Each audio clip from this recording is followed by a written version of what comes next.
What's going on, guys? It's a beautiful day out. I'm in my backyard. Got the bow hanging up right there.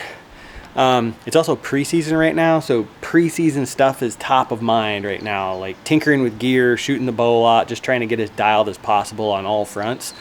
So in the name of that, I'm doing this stuff anyway, so what I want to do here is I'm going to share 3 archery exercises that I use to get ready for my bow seasons, and hopefully at the end of this you'll have a few exercises to not only help you get ready for your bow seasons, but make the off season go by a little quicker.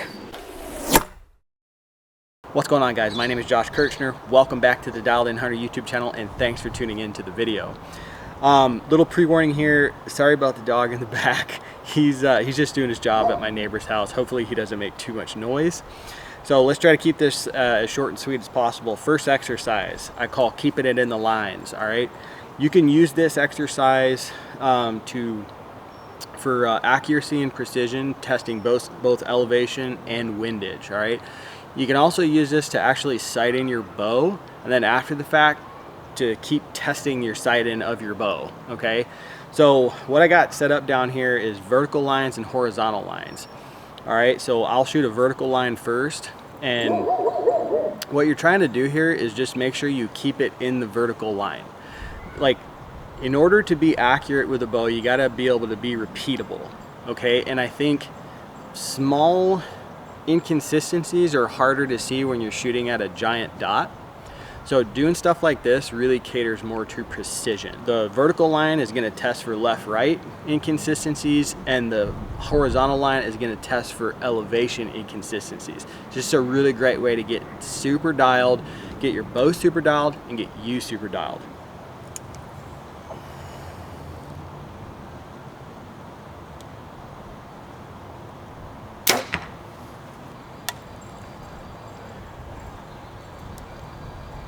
Gotta be repeatable, man.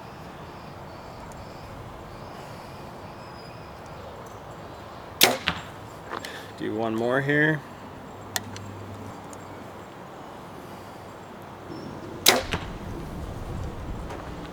Let's go take a look. All right, not too bad. These top 2 are money. This one just barely in there, man. Just barely in there. All right, so that's something right there I would do over and over again to notice any inconsistencies in my left rights. Okay, so let's say that like all of my arrows, maybe they're in the line, but maybe they're on the very left side of it. Okay, but inside, I might make a small windage adjustment to my sight. Okay, you want to be like as dialed as you can going into hunting season, because you are not going to be perfect. You can't control that, but what you can control is your equipment. So trying to keep your equipment as dialed as possible. All right, so once you've got your vertical line dialed, you can also do the same exact thing with horizontal lines. Do it at different distances, man. Check your 20 pin, 30 pin, 40 pin, 50 pin. You can do that all the way out to however far you want to go that you feel precise at. The next thing I would do, though, after you get absolutely dialed with field tips, is I would throw a broadhead on to really check for tuning, any tuning issues. Okay, hopefully everything's fine. If everything is fine, the broadhead will go right in the line just like the field tips did. If it doesn't, though, and it doesn't consistently, then you know you have something that you need to get checked out on your bow. Shoot a broadhead here, preferably a fixed blade, because that is going to magnify any tuning issues. Okay.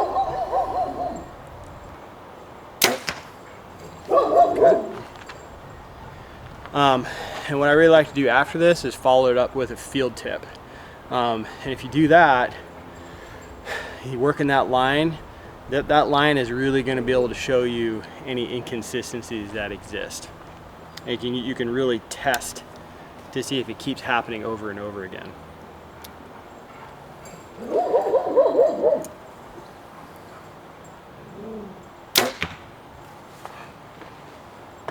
right, let's go take a look. All right, there we go. This one down here is the broadhead. This is the field tip.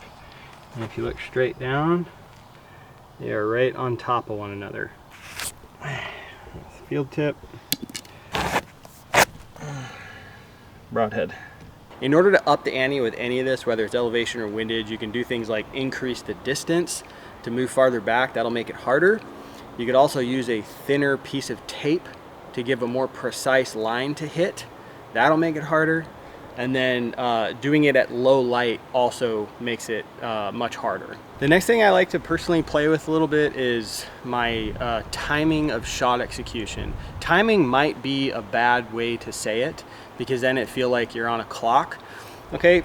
But what I'm really getting at is if you shoot a surprise shot, doesn't matter the release, index, thumb, hinge, it doesn't matter. I think there's value in knowing how to move through that shot for bow hunting situations, all right? So you're still getting a surprise shot, but you're not just automatically resulting to dumping the hinge or punching the trigger. First thing I'm gonna do is I'll just go through my normal shot execution. This is how I would just shoot at the range or just like this in my backyard.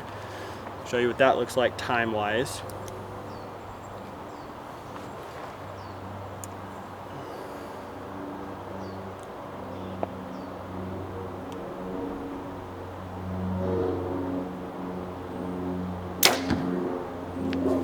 That was normal. Now I'll speed up the shot execution. I think another valuable thing about doing this, like not only knowing how to speed up the shot execution, this is also a great way though to test that you can be accurate in doing so. So let's speed it up here.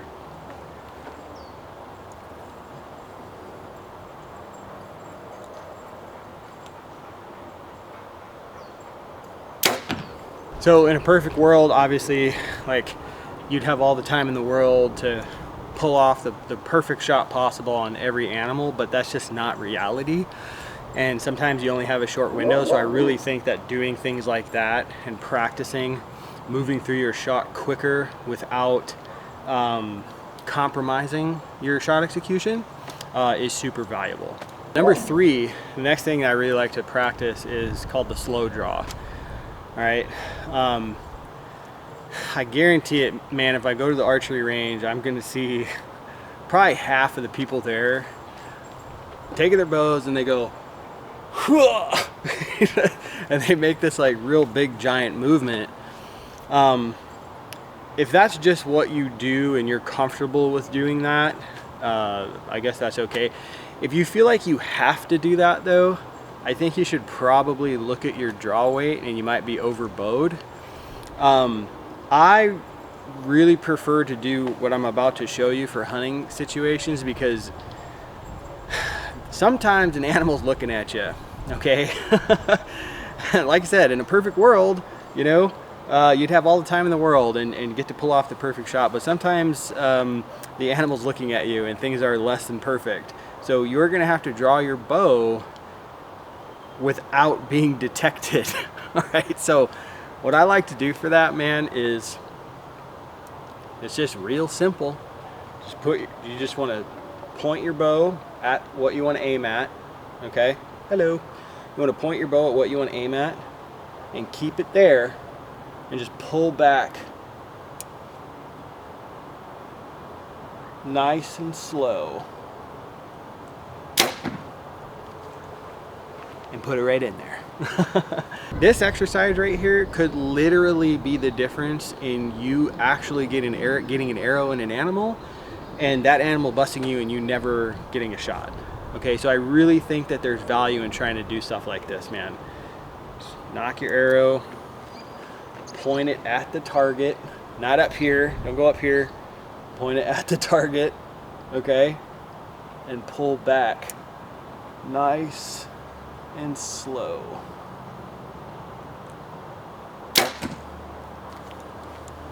Let's go look at those. I'm sure you've heard the phrase bow hunting is a game of inches, and I think it's because of little things like this that make up those inches. So here we go. Solid. Happy with that. I don't know which one was the first or which one was the second. I just know they're both in there. All right, there you go, guys. 3 practical archery tips that I think really go a long way come bow season. If you like the video, please hit thumbs up. If you like the channel, please hit subscribe. Drop down below any archery exercises that you do to get ready for your bow seasons. I'm gonna see you in the next video.